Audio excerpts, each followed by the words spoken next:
There we go. Way to set us up. So, welcome to People First by All Voices. I'm obviously your host, Jeffrey Fermin. I'm joined today by Kim. She has many roles, a savant in the HR tech world. I do such just an awful job of hyping up any guest that I talk to. I'm going to hand it on over to you and you could properly Oh introduce. no. You're gonna make me hype myself up, Jeffrey. It's good with our topic today, I suppose. I'm Kim. I have a long and rich history doing people work, mostly at tech startups. My background is in theater, and I've been doing a lot of work lately in helping HR folks tell their stories better and helping leaders tell their stories better. Combining my background in theater and writing with my background in HR and people work. Now I call it the patchwork portfolio of freelance and consulting work, ranging from more traditional HR to ghostwriting for executives and helping HR teams market their work better. So, when we last spoke, you had just got in this role with Oyster. Like you were about to Yeah. announce it. It was like Yes. got off the call LinkedIn post. I was like, oh man, I got to see that before it happened live. So what are you doing over there nowadays? Yeah. So I'm back with Oyster, consulting with them, working on the People Builders community, which is very exciting. It's very near and dear to my heart. I was part of the founding team of the People Builders community several years ago when I was an employee, and now I'm back helping with community growth. And I've I have a long history with community work. I co-founded Org, which is the organization organizers, a community for office professionals in before it was called People Ops, Office Management Plus, people work. Um, and I've been a part of so many communities over the years, and I really wanted to create something different with People Builders. My former colleague Reese and we really wanted to create a space that felt different, um, that felt like we could have access to things we needed as people leaders. And a lot of that for us came down to time and space to build. Um, People teams, HR teams are perpetually the team of plus one. Here's one more task, like, oh, HR can handle it. COVID response, HR can handle it. Racial injustice, HR can handle it. Dwindling healthcare in our country, no parental support. Give it to HR. HR will take on another task. Um, and there's no time in your day-to-day job to carve out space to actually build yourself up and grow yourself as an individual, as a leader, and to build the resources that you wish you had. And so there's so many people in HR end up with this like scrappy, duct taped together infrastructure, and resources that live and get lost in Notion pages and Google Docs. And there's not a lot of time and space to just get to create and do. And so many HR folks get into the field because they want to make the workplace better. Um, and we really wanted to create a space where the people who want to do that work could come together, learn from each other, build together, and then create things that others can use. And so it's really exciting to be back in that space, um, helping connect members of the community to each other, but also putting on events and creating content that's co-created by members of the community, with the kind of resourcing and backing of Oyster to help publish these resources. Um, the thing I keep saying that I keep likening it to is like academic research papers that get put out, or um, scientific templates that get published. There's all this collaboration and research, and people put together these amazing resources, and then they get their names put on it, and you get authorship, and you gain credibility, and that helps you tell the story of who you are, right? You're like, I'm a published, cited author. HR folks don't get that opportunity, even though they're creating a bunch of shit behind the scenes all the time. So I want to give platform, an opportunity to the folks that I know are out there doing great work. They just don't have the time and space to like put it all together. That sounds phenomenal. I think, yeah, there's so many brilliant folks out here, and obviously you being one of them. Yeah, so many brilliant folks in this HR space or HR. I'm obviously biased. I always say like HR tech space, that are creating these new concepts, these new ideas, and new technologies.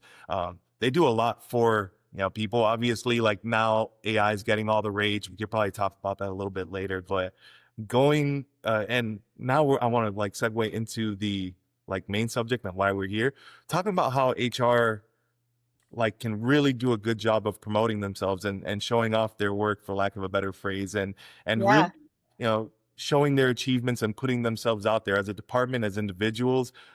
Yeah, I want to get into that some. So like, if I were yeah. an HR person, I'm going to saying, hey, I really want to be recognized for some of the work that I do here and my department does. How should I start? And there's a couple of mindset shifts that you have to think about. Um, One of them is s- so many of us get into HR because we want to help people. We want to be helpers, not because we're like trying to be famous or, whatever. Um, and so you end up in this like humility loop of not wanting to shout out your work so much because like getting credit for the work doesn't matter as much as helping people. And that can really disadvantage you ultimately because then you're doing all this really great work, but people don't understand the effort behind it. They don't understand who was behind it. And that's one of the reasons why you end up getting piled on with more and more work. Because if you're just always capable and you're never showing your work at all, then it's unseen, right? I had a manager many years ago who I was a non-exempt employee. I was clocking my hours, and I knew a lot of people in my same position who did extra work and didn't clock their hours because they just wanted to like get the work done and they weren't worried about like, well, I don't need to get the overtime for it. Like that just, I don't want to burden the company. And I started kind of falling into that trap. And my manager was like, if you don't clock all of the hours you work, I assume that you're getting it all done in 40 hours or less. Like you need to log those hours so I know how long it's actually taking you. And this was like one of my first corporate jobs ever. I was an admin. Like there was no reason I shouldn't have been earning overtime for my like extra 5 hours a week I was putting in. Um, but it felt like, well, that's not humble. That's not helpful if I'm like demanding to be paid for my extra work. Like that's crazy, right? Like, but this is the cycle you get into when you are in a support role where you're just being asked to give and give and give and give. Um, you're not you're not thinking about how to receive credit for your work. And this is my like soapbox to HR people is like, get the damn credit for your work. Um, and it's not, again, it's not because you need to like stand up and be like, everyone be thankful to me. But, if the product team is celebrating their product launches and telling the whole company about it and asking people to test things before they're launching it and giving sneak previews, and then the product launch comes and the whole company can celebrate it, right? The same can be true for people projects. And Jessica's Wand does a really great job talking about people as product and how you think about your people ops work as product work. Um, and I learned this lesson from friends of mine in marketing years ago that you have to think of yourself less as a messenger and a service worker and more like a marketer and a storyteller.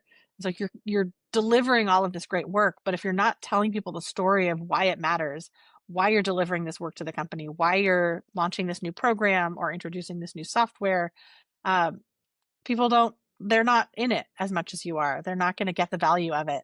Um, and they're not going to respect the work that it takes to go into it. Versus if you show your work along the way and you invite other people from the company in to participate as allies, as testers, as accomplices, like whatever you want to call it, work it into your values and make it as collaborative as the product team does. And when it comes to the methods of like, you know, really putting your work out there, how should it be handled? Should it be like a internal comms tool? Should you have maybe an internal communications person go out and publish like a internal newsletter to show out some of these accomplishments? Like, how should HR practitioners go about this method? Send one email once and then everyone will know. It's fine.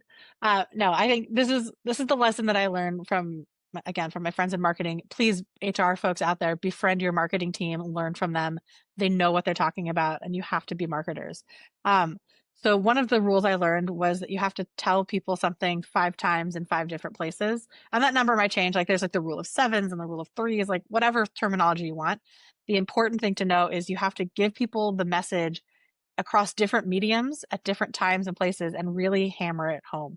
So much of HR is like, we do all this work behind the scenes for like 6 months, putting together let's say like the new performance management framework, right? We're like building all these levels and we're getting a new tool. I'm doing it. And then it's like, surprise, we launched this thing. Aren't we the heroes? And everyone's like poking holes in it. And they're like, what? You want us to learn some new thing? And well, I don't like that. And that doesn't work for me. And like, we don't have time for this. But if instead you share beforehand, you tell them what you're going to be doing. And then along the way, you tell them what you are doing. And then when it's done, you tell them what you have done. So there's that like repeating the story. Here's what we're about to do. Now we're in it. Here's what we've done so far. Here's where we are. Here's what comes next. And then when it's all like, let's raise the flag, this thing is done, you can say, let's look back the last 6 months. We announced we were starting this in January. Here we are in June. Thank you for your contributions along the way. I want to call out this person who gave us this really good insight. And thank you to this team for beta testing it for us. And you've all been a part of this process. And now we get to actually like officially hard launch it. That's a much more compelling journey for your user to be going on, and then just like we've been doing all this work, we've been hard at work backstage, like putting all this stuff together, and ta-da, here it is. Because then it feels like something you're doing to them, not doing something you're doing with them or for them. And everything in HR has to come down to, why does this matter to me? Not me, the HR person who knows why it matters. Me, the employee who's receiving this communication, who's being asked to do something different, who's being given news they didn't want. So if you think about, the marketing cycle, you always want to think about, how is this impacting your customer? And in HR, your customers, your coworkers. So how might different employee personas receive this message?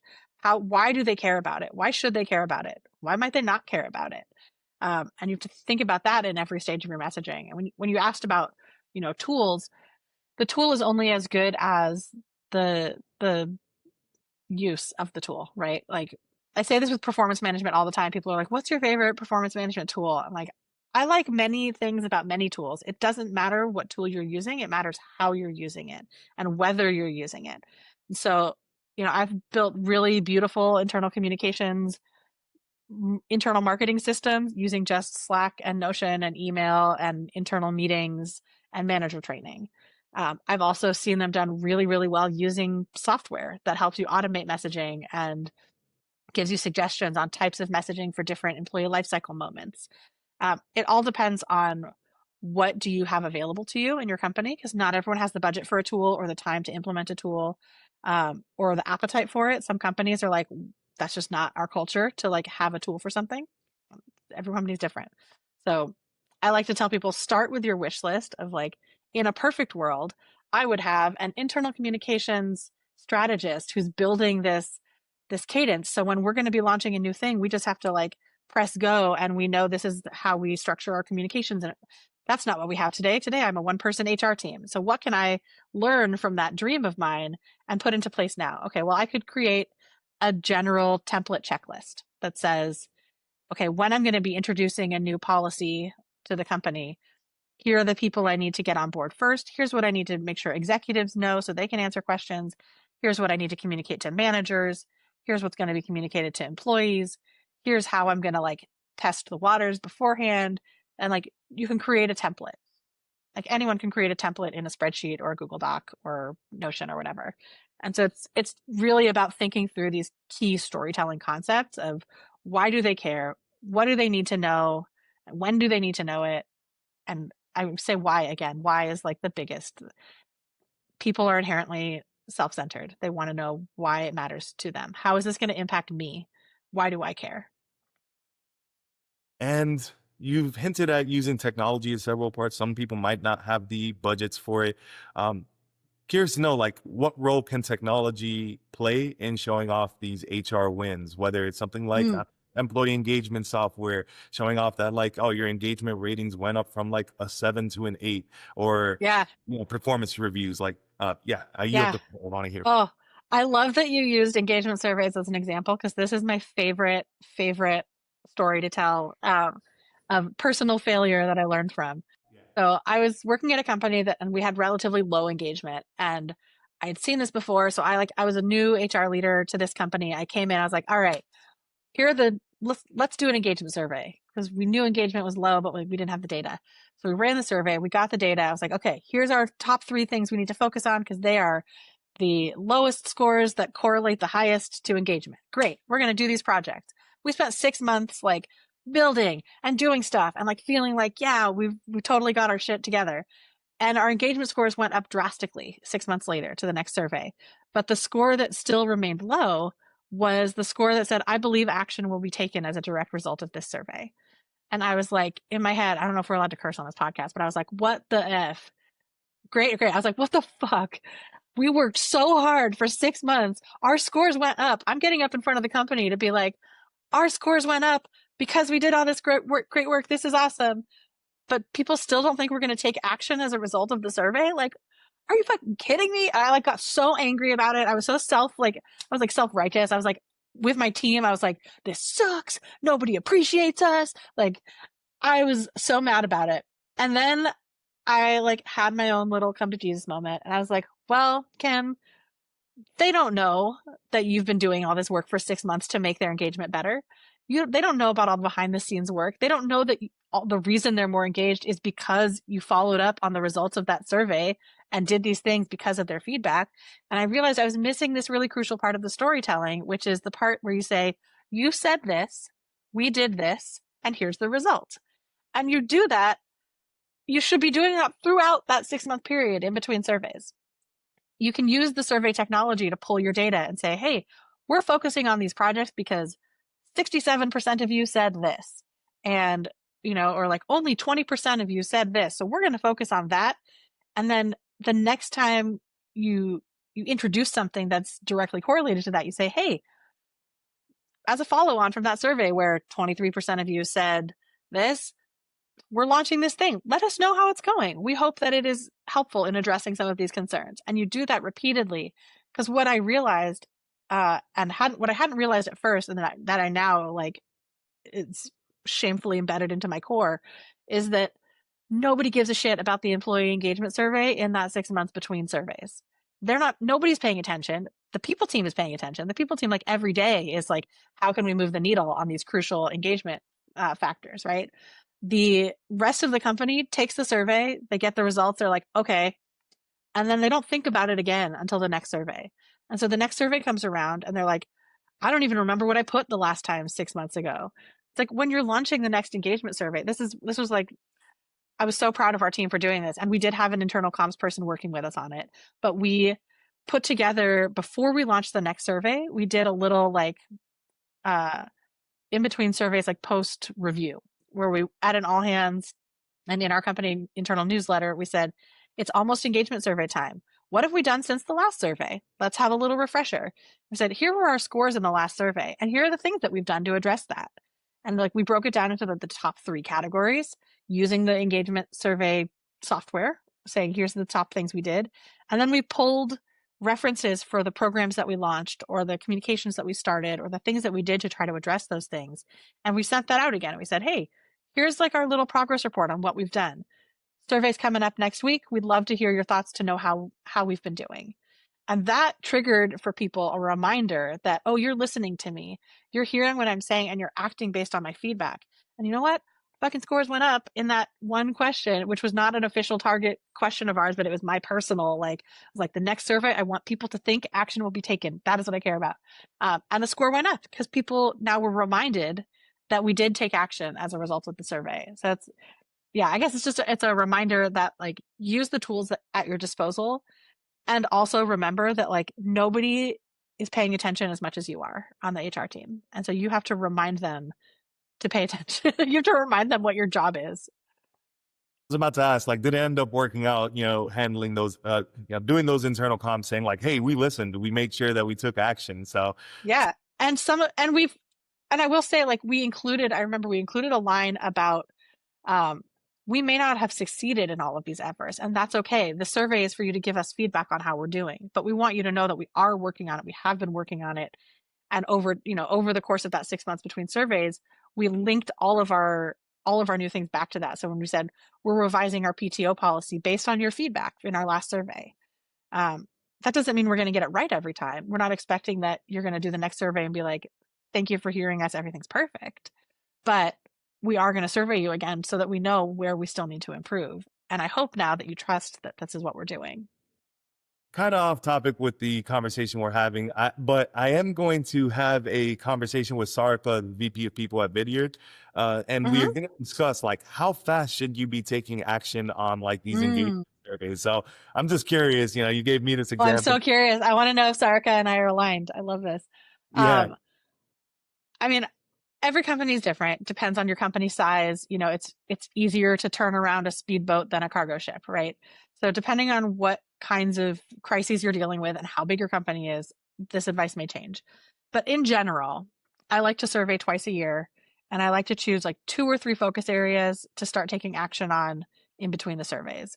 And usually the way I like to do it is look for some like low hanging fruit to pick at the beginning. So there's like one thing that's going to be quick, easy wins to show people that you're taking action right away while the survey is still fresh in their mind. And that builds that trust of like, oh, they gave us the survey results and they said X, Y, and Z. And wow, they're already addressing X. Great job. And that gives you a little bit more of that credibility or trust to take a little longer working on the things that might take 3 or 4 months to implement or see results from. So I like to usually pick one thing that's like a quick, visible win um, within the first month, within the first 3 to 4 weeks, I'll say, after sharing survey results. It's really great if when you share the survey results, you can say, and we're really glad to see this data because actually we're just about to launch this thing that should address that. And here's, because I'll tell you, Jeffrey, this is like the secret of HR people. Most of the time, like, we don't actually need that data to tell us what we need to work on. Like, we fucking know.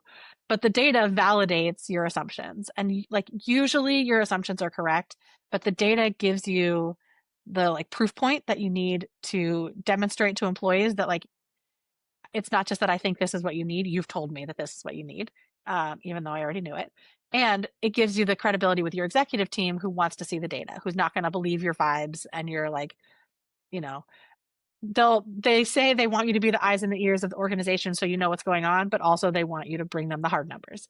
So usually I'm like, hey, remember how I've been like poking you guys about this problem for months? Well, here's the data to back it up, and here's the project I've already started working on to address it.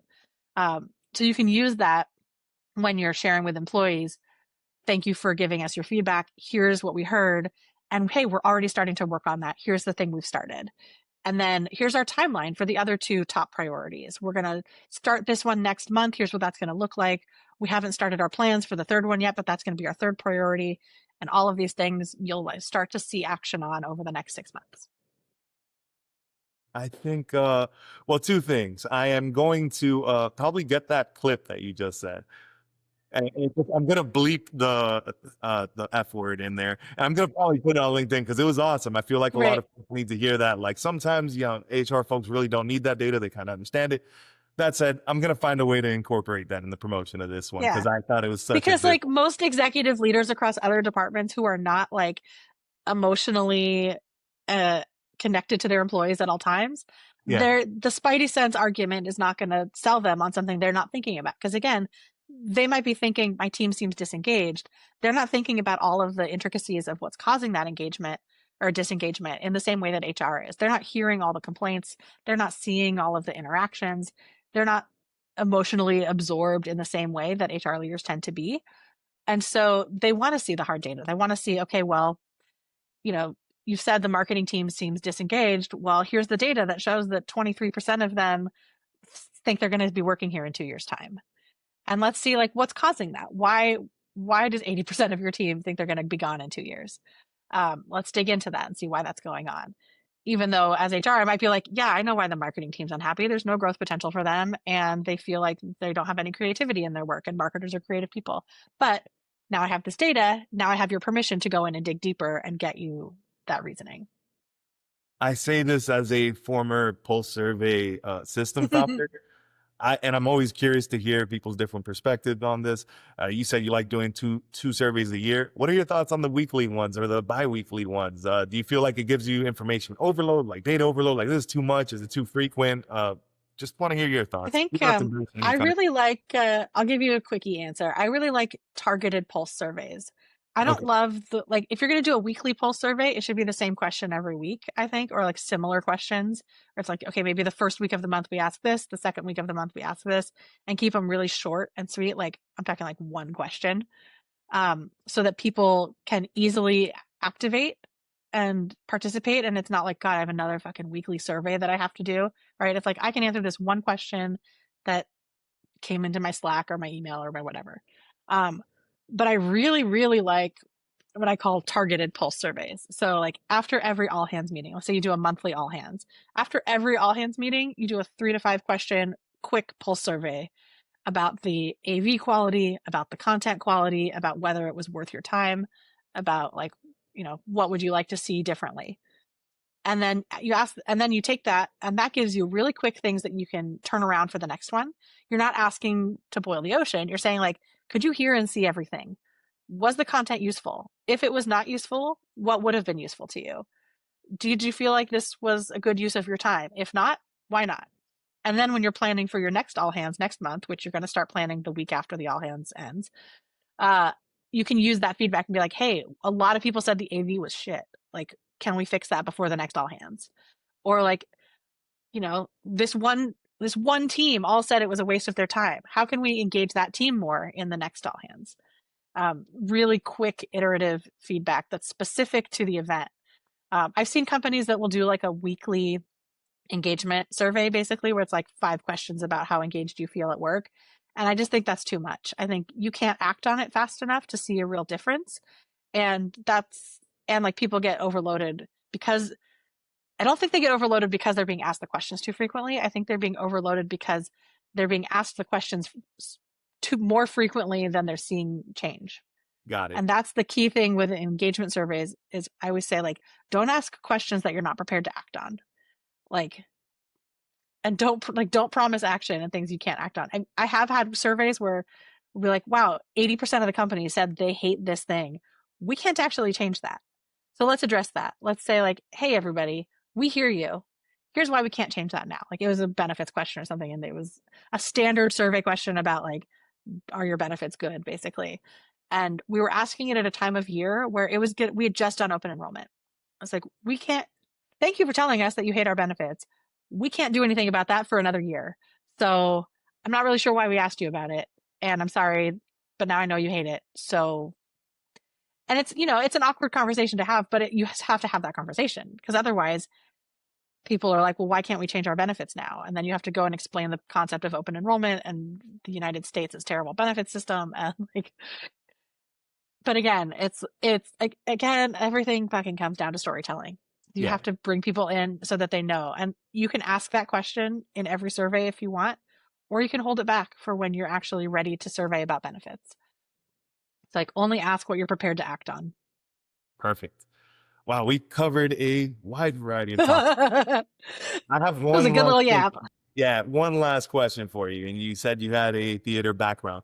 If you could Yes. recommend one play, one anything, movie, film to HR team, like we all have to sit down, watch this hand in hand, and really like learn something from it. Which one would it be? Oh my God. Well, my number one favorite musical of all time is Into the Woods. So I'll just recommend Into the Woods and figure out why it matters to HR people later. No, that's not true.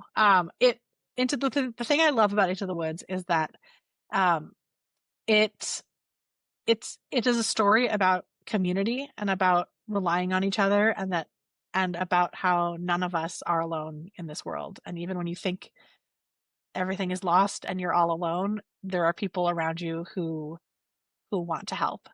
Um, I will say, if it is available to you, watch the original Broadway cast video recording that PBS did.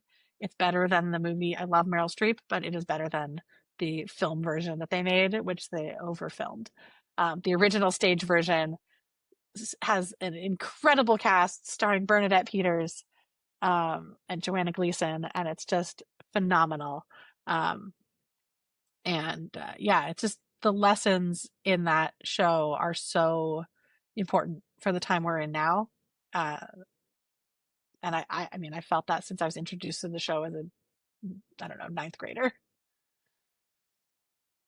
I'm going to use that as the promo clip for this because we have to, we have to escape this bubble of like this is HR content and it needs to be a certain way. I love it. Let's incorporate some more vibes like that where it's like we're talking about theater, Yeah, we're talking about our interests. Maybe in the next episode, I'll probably start off with like a book quote that I read because I'm like an avid. I love it. We're we are all in this world together, and it is trying times right now.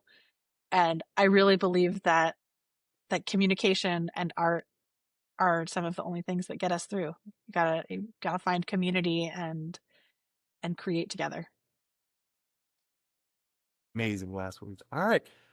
Thank you so much for your time, Kim. I can't wait to get this one out there. I'll leave all the links going back to your websites on the Well, thank YouTube you. description. And yeah, we'll put this on LinkedIn in no time. Thank you. Thanks for having me, Jeffrey.